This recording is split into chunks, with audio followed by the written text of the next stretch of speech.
So over all the years Glay and I have been helping people break free from trichotillomania, one of the things we've heard and seen a lot is that some folks actually eventually resort to shaving their head in an attempt to finally achieve some sense of control over their hair pulling activity.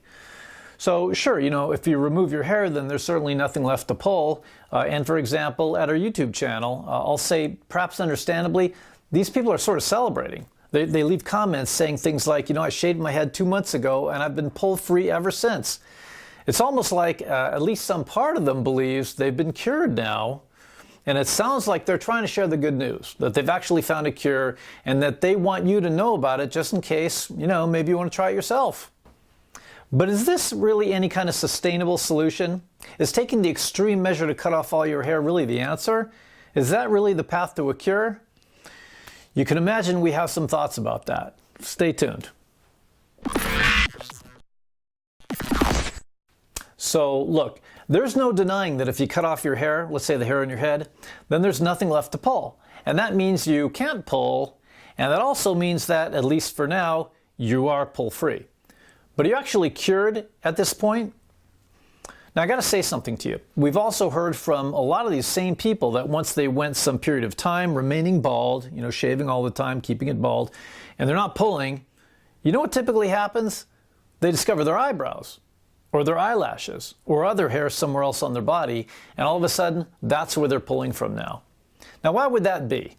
Well, it's because merely shaving their head really didn't handle the problem. Yeah, it made it harder for them to do their problem, but the underlying energy driving the behavior, or the urge or the compulsion to do the behavior, that hadn't yet really been handled. That energy is still there. It's like you plugged up one leak and another one went springing up over there. You see how this works? That's why resorting to an extreme measure like shaving your head, while it may indeed lead to what feels like momentary relief, for most people, it can never really be the long-term answer for you.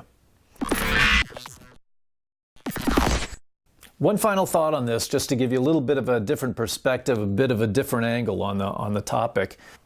Let me ask you a question. All things being equal, in other words, let's say you never had trichotillomania, never struggled with it, never had a problem with it. Under normal circumstances like that, would you ever even consider doing something radical like cutting off all your hair? For most of you, I'm going to guess the answer is of course not.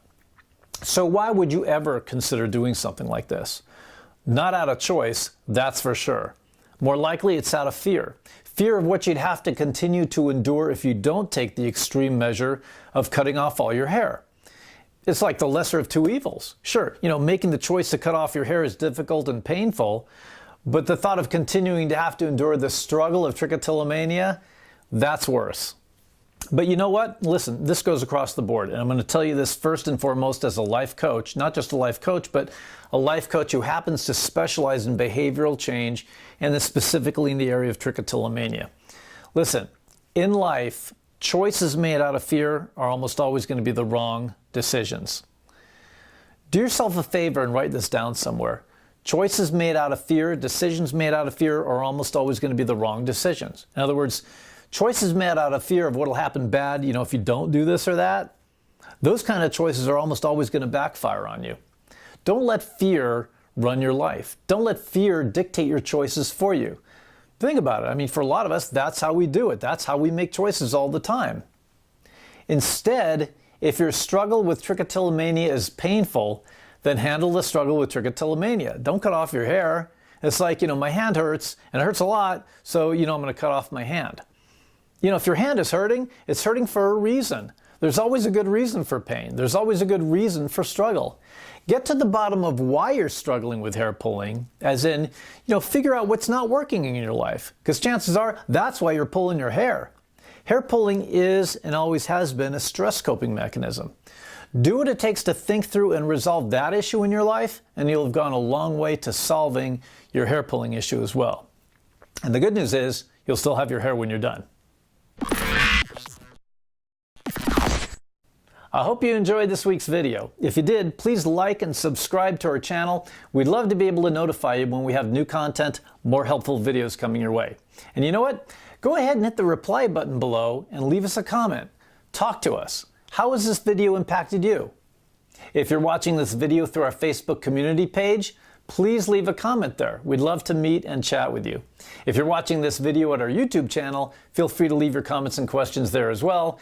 In fact, if you have questions about trichotillomania or hair pulling in general, and you're just not quite sure where to go for answers, feel free to visit our website's questions and answers page at trick-free.com/qa.html. If you'd like to contact us to get some information about how we can help you or a loved one, feel free to visit our website at www.trick-free.com or to call us at any time of day or night toll-free at 833-TRICK-FREE. Thanks again for watching. I'm Robert Mantell with the Trichotillomania Relief Specialists. Here's wishing you an amazing trick-free week.